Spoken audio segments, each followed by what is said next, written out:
Hello, everyone, and welcome to the presentation of the Friends of History First Wednesday Lecture Series.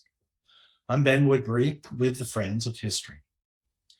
The monthly lectures are being provided free of charge by the Friends of History with support from the New Mexico History Museum.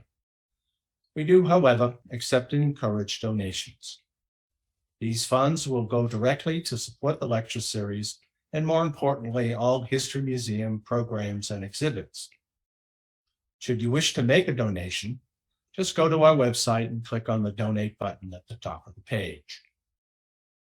If you wish to learn more about all upcoming lectures or about Friends of History in general, we urge you to join our mailing list. If you have not already done so, either via our webpage or by emailing us at nmhmfriendsofhistory@gmail.com.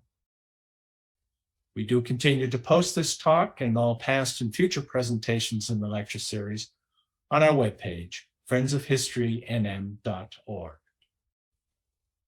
Today, we're happy to welcome Gordon Bronitsky, the founder and president of IndigeNOW.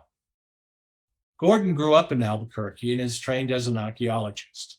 He has a BA from the University of New Mexico, received in 1971, and received a PhD from the University of Arizona in 1977. For the last 28 years, he has been the founder, president of the nonprofit IndigeNOW. This program works with Indigenous artists and performers, both traditional and contemporary, to bring their voices and messages to the world. Gordon will speak today on Miguel Trujillo, New Mexico's unknown civil rights hero. Through his efforts after World War II, Miguel was a primary force in the guaranteeing of the rights of Native Americans to vote in New Mexico. Now let us welcome our speaker, Gordon Bronitsky. I want to thank everyone for this opportunity to talk about New Mexico's great unknown civil rights hero, Miguel Trujillo. It's really unusual, I think, that one individual can be singled out for playing a decisive role in the history of the struggle for civil rights. Martin Luther King Jr. and Rosa Parks have earned places. Other people have. But another pioneer was a man named Miguel Trujillo from Isleta Pueblo. For most Americans, Indians remain the backdrop to real American history, and Indian heroes are the warriors of the past: Crazy Horse, Sitting Bull, Geronimo. Yet in the 20th century, Miguel Trujillo directly confronted bias and prejudice from Indians and non-Indians that discouraged Indian participation in the larger system. Using the American legal system as his weapon, he fought to make democracy work for all citizens while proudly maintaining his Indian identity and his Indian strength.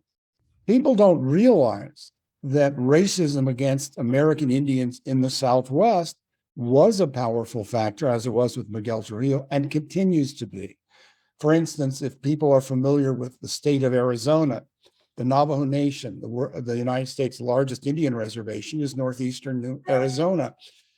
It is composed of two counties, Apache and Navajo County, which are long, thin, rectangular counties with county seats that are at the southern end of these counties. These counties were deliberately created to create white majorities on Navajo land, and the county seats were positioned where they are, St. John's, for instance, and Winslow, to be as far away from the Navajo reservation to make it difficult for Indians to go to the county seat and seek redress of grievances or whatever they were doing. Right now in southeastern Utah, in San Juan County, there is an ongoing fight between Navajo citizens and the town of Bluff, because several years ago, for the first time, Indians gained the majority on the county commission, which controls a lot of what happens in the county. And it created an uproar by non-native citizens of San Juan County that continues today. So the struggle that Miguel's helped fight and won continues. And I think we can all be proud that it was another member of Laguna Pueblo, Deb Holland, who became the first New Mexico congressional representative who was Native American and was from a Native village, and who is now the Secretary of the Department of the Interior. As she says, she's standing on Miguel's shoulders, and he made it possible. How did this happen? In 1924, an act of Congress made all American Indians into US citizens. Nonetheless, the state of New Mexico continued to deny the right to vote in state elections to all Indians living on reservations. This is based on a section of the New Mexico State Constitution of 1912, which prohibited suffrage to, quote, Indians not taxed. That's 1912. In 1948, a special three-judge federal court in Santa Fe ruled that this was discriminatory and that there was no basis for this discrimination in law, so that Indians gained the right to vote in state elections in 1948. And the individual most responsible for this decision was a man named Miguel Trujillo, an Isleta Indian living at Laguna Pueblo. Next slide, please. Here's a map of the Pueblos. You can see Laguna Pueblo west of Albuquerque. You can see Isleta Pueblo just south of Albuquerque. Next slide, please. To assess the impact of this monumental 1948 decision, it's necessary to look at the law, the times, and the man. People like Rosa Parks and Martin Luther King Jr. have gained justifiable recognition for their part in the civil rights struggle. Why hasn't Miguel Trujillo achieved equal stature? Who was he?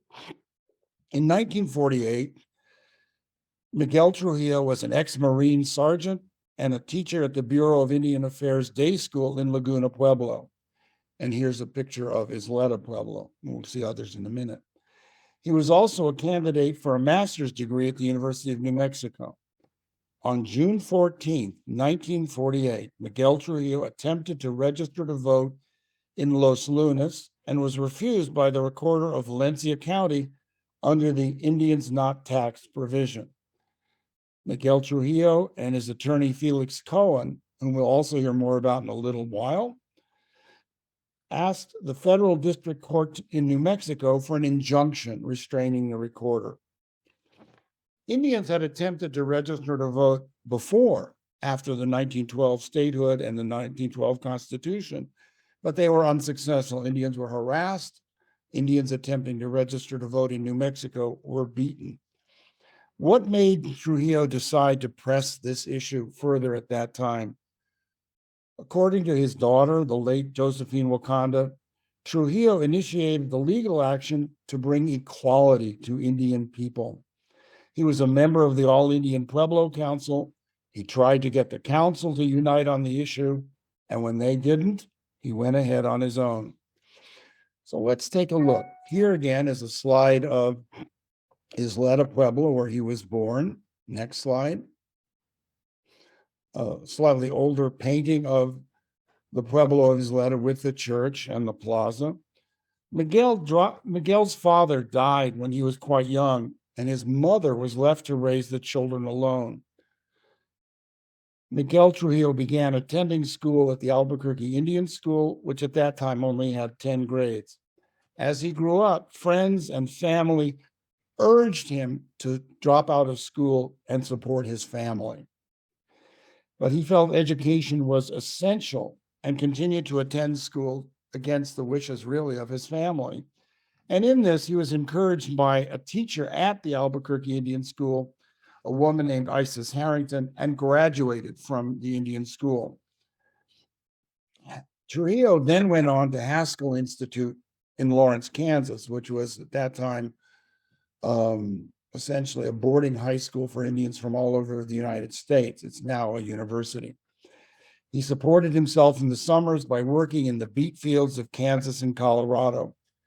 And while he was at Haskell, he met a woman from Laguna named Ruchanda Paisano, who was a member of the Haskell class of 1928. And ultimately, they were married. And after they're married, they returned to her village at Laguna, and he began teaching with the Bureau of Indian Affairs at Laguna. Next slide, please. Here's a view of the church and the village of Old Laguna. Next slide, please. And the church at Laguna. He had an incredible drive for education. He continued. He took classes at the University of New Mexico, which meant commuting. And at that time, there was no freeway from Laguna to Albuquerque. And a drive that now takes probably 40 minutes then took 2 or 3 hours in each direction. And there were no scholarships. He may have been one of the first Native Americans to attend UNM. And so he was supporting his wife, he was supporting their children, and he was supporting his mother and working at Laguna and going to class. And amazingly, after 15 years of persistence, Miguel Trujillo finally received his bachelor's degree just in time for the onset of World War II. Next slide, please. As many other Indians did, Miguel Trujillo enlisted in the Marines, ultimately becoming a staff sergeant. Here's a picture of him with his father and mother and his daughter, Josephine Wakanda. Next slide. And another picture of him with his daughter, Josephine. And he returned to his family and he continued teaching, working, getting an education on the GI Bill. What was it about post-World War II New Mexico that encouraged Indians, and Miguel Trujillo in particular, to push for the right to vote? As I mentioned, previous attempts to end this discrimination were discouraged and unsuccessful. Indians who attempted to register vote were harassed, threatened with job loss, and occasionally beaten. And in a state where the majority party, which was the Republican Party before World War II, held power by an 8,000 vote margin, not everyone favored enfranchisement of some 20,000 Indian voters. But the times began to change. In 1947, the report of the President's Commission on Civil Rights was published, which condemned disenfranchisement of Indians in New Mexico and Arizona, noting that Indians were citizens and subject to federal and state taxes. And the committee recommended that New Mexico and Arizona grant suffrage to Indian citizens. Attempts by Indians to gain voting rights in both Arizona and New Mexico attracted a great deal of public support because the plaintiffs, both Miguel Trujillo in New Mexico and the plaintiffs in Arizona, were veterans of the Army from World War II. And in Trujillo's case, the presiding judge in 1948 ultimately declared, and I quote, "It is perhaps not entirely pertinent to the question here, but we know how those New Mexico Indians have responded to the need of the country in time of war in a patriotic, wholehearted way, both in furnishing manpower in the military forces and in the purchase of war bonds and patriotic contributions of that character.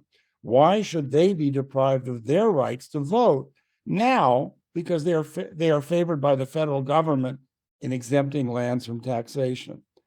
Other pressures were also being brought to bear. The federal government threatened to withdraw funds that denied Social Security to Indians. And at the same time, post-World War II era was the beginning of the Cold War.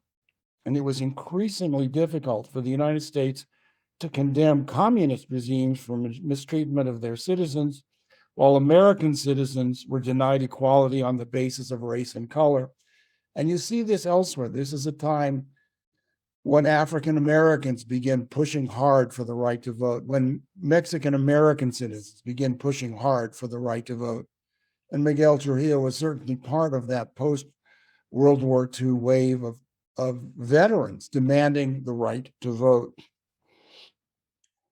So when he was refused the right to register, Miguel contacted an attorney named Felix Cohen, who was at that time the tribal attorney for Laguna Pueblo. And Felix Cohen is worth talking about as well. Briefly, he was the chief of the Indian Law Survey. He compiled the federal laws and treaties about American Indians, and ultimately in 1941 published what is called the Handbook of Federal Indian Law, which to this day remains the bedrock, the foundation for all American Indian law in the United States. He created really the field of federal Indian law. Ultimately, he retired from the federal government. He went into private practice. And as I said, in 1948, he was the tribal attorney for the Pueblo of Laguna.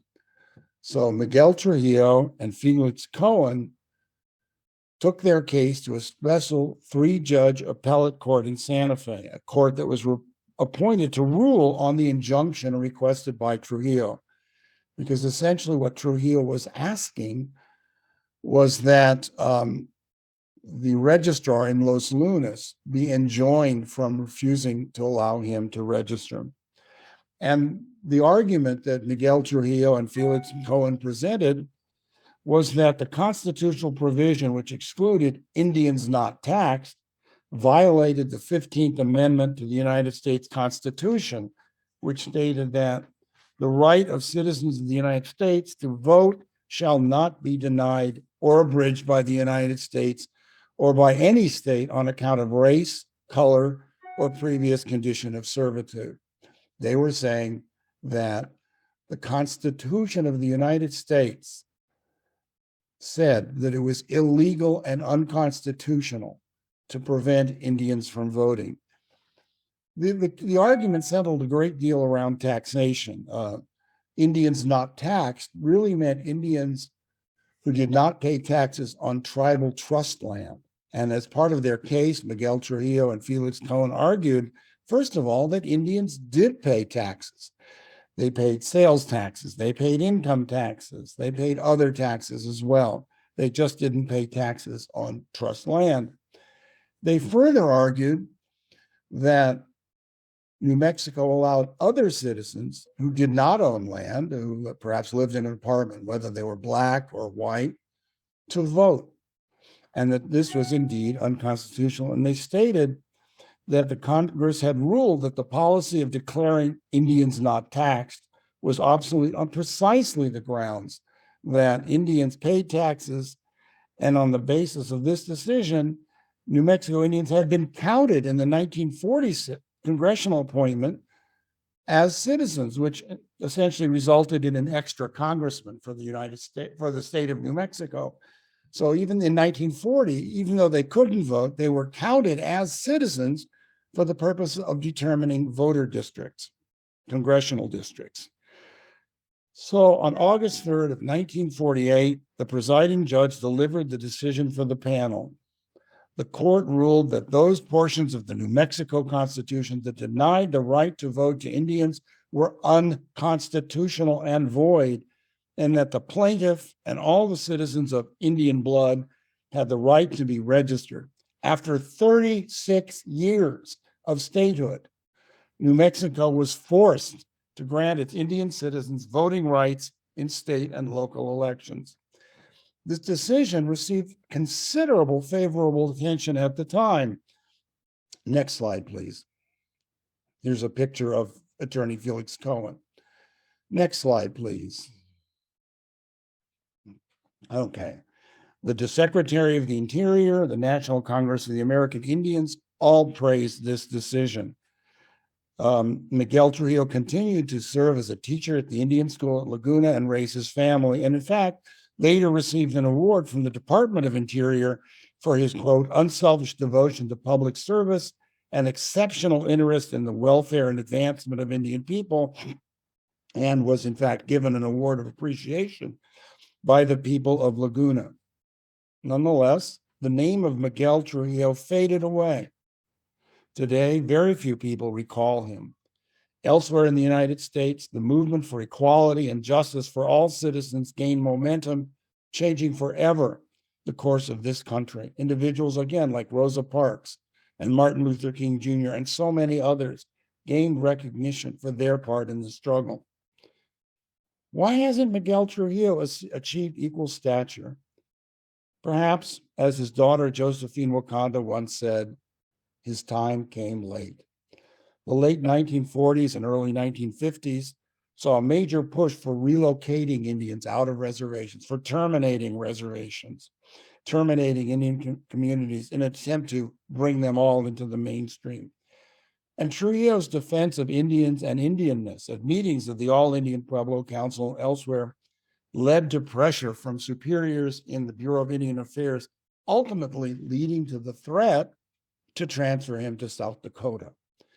By this time, Trujillo's mother was in very poor health. He was taking care of her and his wife and his children. And frankly, Miguel Trujillo was afraid of what would happen to his mother if they moved to the cold climates of South Dakota.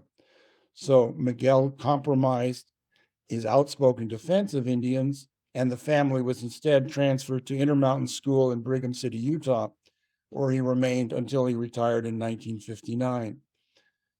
Nonetheless, after he came back to Laguna and his community, he continued to press for education, taking courses for a doctorate at the University of California at Berkeley. Unfortunately, the responsibilities of family, his job, and his distance from the University of California prevented him from ever attaining the degree. After retiring from the Bureau of Indian Affairs in 1959, he did return to Laguna.